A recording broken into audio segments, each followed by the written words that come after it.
Namaste devotees. A day like this is very rare because today a very auspicious yoga named Indra Yoga has come along with powerful Pushya Nakshatra. Indra Yoga gives enormous wealth. So, I have chanted a very powerful Lord Kubera mantra today. By listening to this powerful mantra today for 108 times each in the morning and evening, poverty will be removed, happiness will be obtained, and enormous wealth will be obtained similar to Lord Indra. Before listening to the mantra, if you are new to the channel, subscribe the channel, press the nearby bell icon and select all option. Also comment as Om Shri Kubera Devaya Namaha. सुलभः सुभगः शुद्धो शङ्कराराधनप्रियः शान्तः शुद्धगुणोपेतः शाश्वतः शुद्धविग्रहः सुलभः सुभगः शुद्धो शङ्कराराधनप्रियः शान्तः शुद्धगुणोपेतः शाश्वतः शुद्धविग्रहः सुलभः सुभगः शुद्धो शङ्कराराधनप्रियः शान्तः शुद्धगुणोपेतः शाश्वतः शुद्धविग्रहः सुलभः सुभगः शुद्धो शङ्कराराधनप्रियः शान्तः शुद्धगुणोपेतः शाश्वतः शुद्धविग्रहः सुलभः सुभगः शुद्धो शङ्कराराधनप्रियः शान्तः शुद्धगुणोपेतः शाश्वतः शुद्धविग्रहः सुलभः सुभगः शुद्धो शङ्कराराधनप्रियः शान्तः शुद्धगुणोपेतः शाश्वतः शुद्धविग्रहः सुलभः सुभगः शुद्धो शङ्कराराधनप्रियः शान्तः शुद्धगुणोपेतः शाश्वतः शुद्धविग्रहः सुलभः सुभगः शुद्धो शङ्कराराधनप्रियः शान्तः शुद्धगुणोपेतः शाश्वतः शुद्धविग्रहः सुलभः सुभगः शुद्धो शङ्कराराधनप्रियः शान्तः शुद्धगुणोपेतः शाश्वतः शुद्धविग्रहः सुलभः सुभगः शुद्धो शङ्कराराधनप्रियः शान्तः शुद्धगुणोपेतः शाश्वतः शुद्धविग्रहः सुलभः सुभगः शुद्धो शङ्कराराधनप्रियः शान्तः शुद्धगुणोपेतः शाश्वतः शुद्धविग्रहः सुलभः सुभगः शुद्धो शङ्कराराधनप्रियः शान्तः शुद्धगुणोपेतः शाश्वतः शुद्धविग्रहः सुलभः सुभगः शुद्धो शङ्कराराधनप्रियः शान्तः शुद्धगुणोपेतः शाश्वतः शुद्धविग्रहः सुलभः सुभगः शुद्धो शङ्कराराधनप्रियः शान्तः शुद्धगुणोपेतः शाश्वतः शुद्धविग्रहः सुलभः सुभगः शुद्धो शङ्कराराधनप्रियः शान्तः शुद्धगुणोपेतः शाश्वतः शुद्धविग्रहः सुलभः सुभगः शुद्धो शङ्कराराधनप्रियः शान्तः शुद्धगुणोपेतः शाश्वतः शुद्धविग्रहः सुलभः सुभगः शुद्धो शङ्कराराधनप्रियः शान्तः शुद्धगुणोपेतः शाश्वतः शुद्धविग्रहः सुलभः सुभगः शुद्धो शङ्कराराधनप्रियः शान्तः शुद्धगुणोपेतः शाश्वतः शुद्धविग्रहः सुलभः सुभगः शुद्धो शङ्कराराधनप्रियः शान्तः शुद्धगुणोपेतः शाश्वतः शुद्धविग्रहः सुलभः सुभगः शुद्धो शङ्कराराधनप्रियः शान्तः शुद्धगुणोपेतः शाश्वतः शुद्धविग्रहः सुलभः सुभगः शुद्धो शङ्कराराधनप्रियः शान्तः शुद्धगुणोपेतः शाश्वतः शुद्धविग्रहः सुलभः सुभगः शुद्धो शङ्कराराधनप्रियः शान्तः शुद्धगुणोपेतः शाश्वतः शुद्धविग्रहः सुलभः सुभगः शुद्धो शङ्कराराधनप्रियः शान्तः शुद्धगुणोपेतः शाश्वतः शुद्धविग्रहः सुलभः सुभगः शुद्धो शङ्कराराधनप्रियः शान्तः शुद्धगुणोपेतः शाश्वतः शुद्धविग्रहः सुलभः सुभगः शुद्धो शङ्कराराधनप्रियः शान्तः शुद्धगुणोपेतः शाश्वतः शुद्धविग्रहः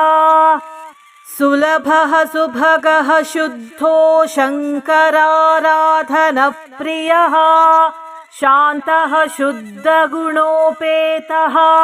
शाश्वतः शुद्धविग्रहः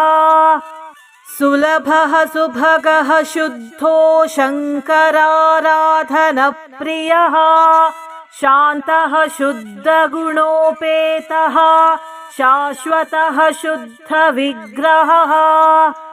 सुलभः सुभगः शुद्धो शङ्कराराधनप्रियः शान्तः शुद्धगुणोपेतः शाश्वतः शुद्धविग्रहः सुलभः सुभगः शुद्धो शङ्कराराधनप्रियः शान्तः शुद्धगुणोपेतः शाश्वतः शुद्धविग्रहः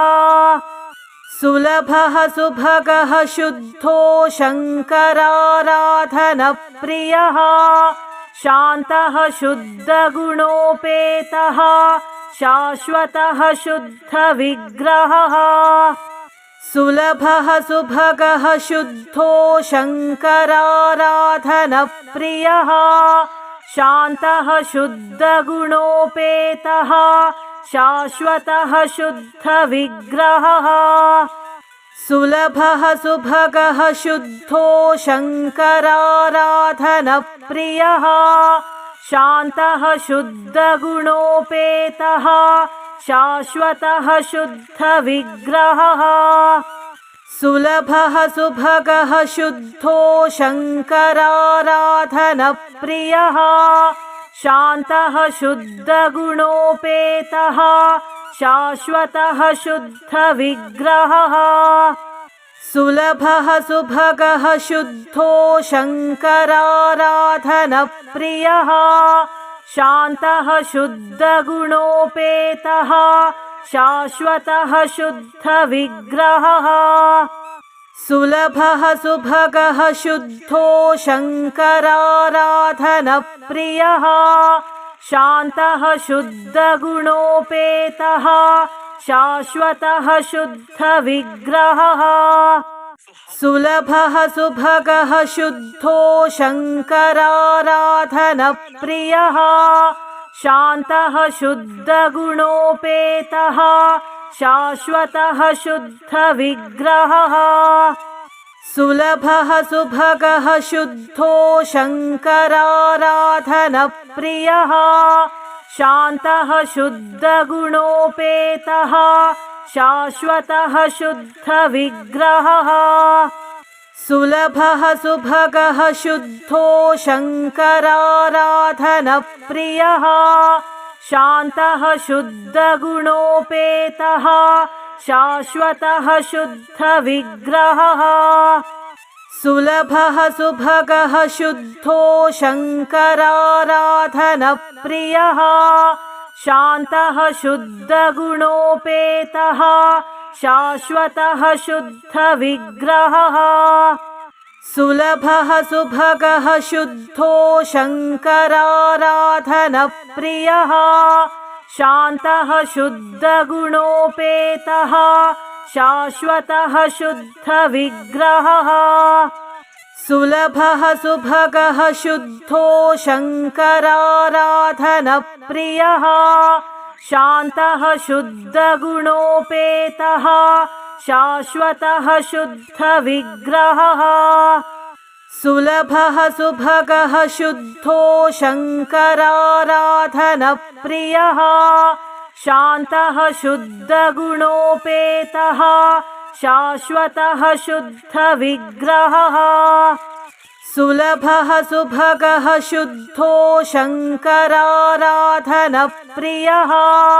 शान्तः शुद्धगुणोपेतः शाश्वतः शुद्धविग्रहः सुलभः सुभगः शुद्धो शङ्कराराधनप्रियः शान्तः शुद्धगुणोपेतः शाश्वतः शुद्धविग्रहः सुलभः सुभगः शुद्धो शङ्कराराधनप्रियः शान्तः शुद्धगुणोपेतः शाश्वतः शुद्धविग्रहः सुलभः सुभगः शुद्धो शङ्कराराधनप्रियः शान्तः शुद्धगुणोपेतः शाश्वतः शुद्धविग्रहः सुलभः सुभगः शुद्धो शङ्कराराधनप्रियः शान्तः शुद्धगुणोपेतः शाश्वतः शुद्धविग्रहः सुलभः सुभगः शुद्धो शङ्कराराधनप्रियः शान्तः शुद्धगुणोपेतः शाश्वतः शुद्धविग्रहः सुलभः सुभगः शुद्धो शङ्कराराधनप्रियः शान्तः शुद्धगुणोपेतः शाश्वतः शुद्धविग्रहः सुलभः सुभगः शुद्धो शङ्कराराधनप्रियः शान्तः शुद्धगुणोपेतः शाश्वतः शुद्धविग्रहः सुलभः सुभगः शुद्धो शङ्कराराधनप्रियः शान्तः शुद्धगुणोपेतः शाश्वतः शुद्धविग्रहः सुलभः सुभगः शुद्धो शङ्कराराधनप्रियः शान्तः शुद्धगुणोपेतः शाश्वतः शुद्धविग्रहः सुलभः सुभगः शुद्धो शङ्कराराधनप्रियः शान्तः शुद्धगुणोपेतः शाश्वतः शुद्धविग्रहः सुलभः सुभगः शुद्धो शङ्कराराधनप्रियः शान्तः शुद्धगुणोपेतः शाश्वतः शुद्धविग्रहः सुलभः सुभगः शुद्धो शङ्कराराधनप्रियः शान्तः शुद्धगुणोपेतः शाश्वतः शुद्धविग्रहः सुलभः सुभगः शुद्धो शङ्कराराधनप्रियः शान्तः शुद्धगुणोपेतः शाश्वतः शुद्धविग्रहः सुलभः सुभगः शुद्धो शङ्कराराधनप्रियः शान्तः शुद्धगुणोपेतः शाश्वतः शुद्धविग्रहः सुलभः सुभगः शुद्धो शङ्कराराधनप्रियः शान्तः शुद्धगुणोपेतः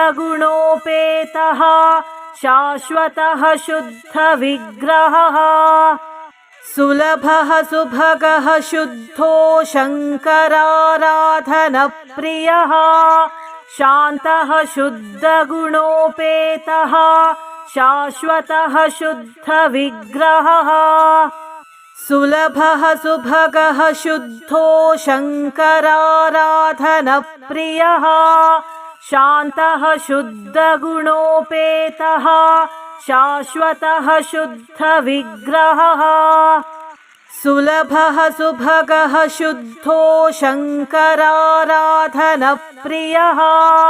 शान्तः शुद्धगुणोपेतः शाश्वतः शुद्धविग्रहः सुलभः सुभगः शुद्धो शङ्कराराधनप्रियः शान्तः शुद्धगुणोपेतः शाश्वतः शुद्धविग्रहः सुलभः सुभगः शुद्धो शङ्कराराधनप्रियः शान्तः शुद्धगुणोपेतः शाश्वतः शुद्धविग्रहः सुलभः सुभगः शुद्धो शङ्कराराधनप्रियः शान्तः शुद्धगुणोपेतः शाश्वतः शुद्धविग्रहः सुलभः सुभगः शुद्धो शङ्कराराधनप्रियः शान्तः शुद्धगुणोपेतः शाश्वतः शुद्धविग्रहः सुलभः सुभगः शुद्धो शङ्कराराधनप्रियः शान्तः शुद्धगुणोपेतः शाश्वतः शुद्धविग्रहः सुलभः सुभगः शुद्धो शङ्कराराधनप्रियः शान्तः शुद्धगुणोपेतः शाश्वतः शुद्धविग्रहः सुलभः सुभगः शुद्धो शङ्कराराधनप्रियः शान्तः शुद्धगुणोपेतः शाश्वतः शुद्धविग्रहः सुलभः सुभगः शुद्धो शङ्कराराधनप्रियः शान्तः शुद्धगुणोपेतः शाश्वतः शुद्धविग्रहः सुलभः सुभगः शुद्धो शङ्कराराधनप्रियः शान्तः शुद्धगुणोपेतः शाश्वतः शुद्धविग्रहः सुलभः सुभगः शुद्धो शङ्कराराधनप्रियः शान्तः शुद्धगुणोपेतः शाश्वतः शुद्धविग्रहः सुलभः सुभगः शुद्धो शङ्कराराधनप्रियः शान्तः शुद्धगुणोपेतः शाश्वतः शुद्धविग्रहः सुलभः सुभगः शुद्धो शङ्कराराधनप्रियः शान्तः शुद्धगुणोपेतः शाश्वतः शुद्धविग्रहः सुलभः सुभगः शुद्धो शङ्कराराधनप्रियः शान्तः शुद्धगुणोपेतः शाश्वतः शुद्धविग्रहः सुलभः सुभगः शुद्धो शङ्कराराधनप्रियः शान्तः शुद्धगुणोपेतः शाश्वतः शुद्धविग्रहः सुलभः सुभगः शुद्धो शङ्कराराधनप्रियः शान्तः शुद्धगुणोपेतः शाश्वतः शुद्धविग्रहः सुलभः सुभगः शुद्धो शङ्कराराधनप्रियः शान्तः शुद्धगुणोपेतः शाश्वतः शुद्धविग्रहः सुलभः सुभगः शुद्धो शङ्कराराधनप्रियः शान्तः शुद्धगुणोपेतः शाश्वतः शुद्धविग्रहः सुलभः सुभगः शुद्धो शङ्कराराधनप्रियः शान्तः शुद्धगुणोपेतः शाश्वतः शुद्धविग्रहः सुलभः सुभगः शुद्धो शङ्कराराधनप्रियः शान्तः शुद्धगुणोपेतः शाश्वतः शुद्धविग्रहः सुलभः सुभगः शुद्धो शङ्कराराधनप्रियः शान्तः शुद्धगुणोपेतः शाश्वतः शुद्धविग्रहः सुलभः सुभगः शुद्धो शङ्कराराधनप्रियः शान्तः शुद्धगुणोपेतः शाश्वतः शुद्धविग्रहः सुलभः सुभगः शुद्धो शङ्कराराधनप्रियः शान्तः शुद्धगुणोपेतः शाश्वतः शुद्धविग्रहः सुलभः सुभगः शुद्धो शङ्कराराधनप्रियः शान्तः शुद्धगुणोपेतः शाश्वतः शुद्धविग्रहः सुलभः सुभगः शुद्धो शङ्कराराधनप्रियः शान्तः शुद्धगुणोपेतः शाश्वतः शुद्धविग्रहः सुलभः सुभगः शुद्धो शङ्कराराधनप्रियः शान्तः शुद्धगुणोपेतः शाश्वतः शुद्धविग्रहः सुलभः सुभगः शुद्धो शङ्कराराधनप्रियः शान्तः शुद्धगुणोपेतः शाश्वतः शुद्धविग्रहः सुलभः सुभगः शुद्धो शङ्कराराधनप्रियः शान्तः शुद्धगुणोपेतः शाश्वतः शुद्धविग्रहः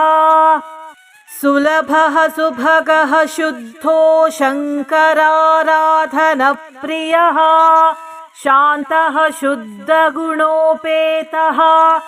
शाश्वतः शुद्धविग्रहः सुलभः सुभगः शुद्धो शङ्कराराधनप्रियः शान्तः शुद्धगुणोपेतः शाश्वतः शुद्धविग्रहः सुलभः सुभगः शुद्धो शङ्कराराधनप्रियः शान्तः शुद्धगुणोपेतः शाश्वतः शुद्धविग्रहः सुलभः सुभगः शुद्धो शङ्कराराधनप्रियः शान्तः शुद्धगुणोपेतः शाश्वतः शुद्धविग्रहः सुलभः सुभगः शुद्धो शङ्कराराधनप्रियः शान्तः शुद्धगुणोपेतः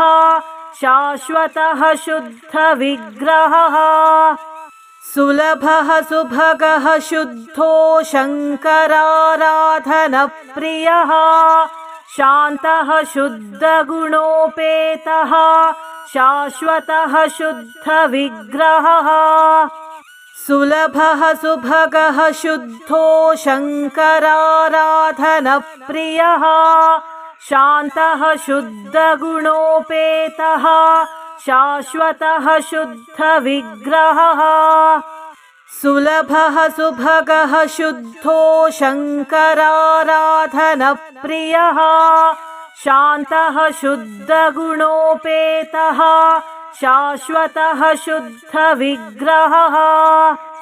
सुलभः सुभगः शुद्धो शङ्कराराधनप्रियः शान्तः शुद्धगुणोपेतः शाश्वतः शुद्धविग्रहः सुलभः सुभगः शुद्धो शङ्कराराधनप्रियः शान्तः शुद्धगुणोपेतः शाश्वतः शुद्धविग्रहः सुलभः सुभगः शुद्धो शङ्कराराधनप्रियः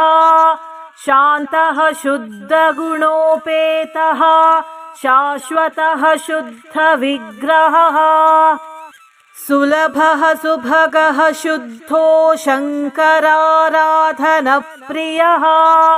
शान्तः शुद्धगुणोपेतः शाश्वतः शुद्धविग्रहः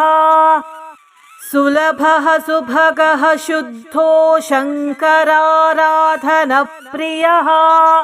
शान्तः शुद्धगुणोपेतः शाश्वतः शुद्धविग्रहः सुलभः सुभगः शुद्धो शङ्कराराधनप्रियः शान्तः शुद्धगुणोपेतः शाश्वतः शुद्धविग्रहः सुलभः सुभगः शुद्धो शङ्कराराधनप्रियः शान्तः शुद्धगुणोपेतः शाश्वतः शुद्धविग्रहः सुलभः सुभगः शुद्धो शङ्कराराधनप्रियः शान्तः शुद्धगुणोपेतः शाश्वतः शुद्धविग्रहः सुलभः सुभगः शुद्धो शङ्कराराधनप्रियः शान्तः शुद्धगुणोपेतः शाश्वतः शुद्धविग्रहः सुलभः सुभगः शुद्धो शङ्कराराधनप्रियः शान्तः शुद्धगुणोपेतः शाश्वतः शुद्धविग्रहः सुलभः सुभगः शुद्धो शङ्कराराधनप्रियः शान्तः शुद्धगुणोपेतः शाश्वतः शुद्धविग्रहः सुलभः सुभगः शुद्धो शङ्कराराधनप्रियः शान्तः शुद्धगुणोपेतः शाश्वतः शुद्धविग्रहः सुलभः सुभगः शुद्धो शङ्कराराधनप्रियः शान्तः शुद्धगुणोपेतः शाश्वतः शुद्धविग्रहः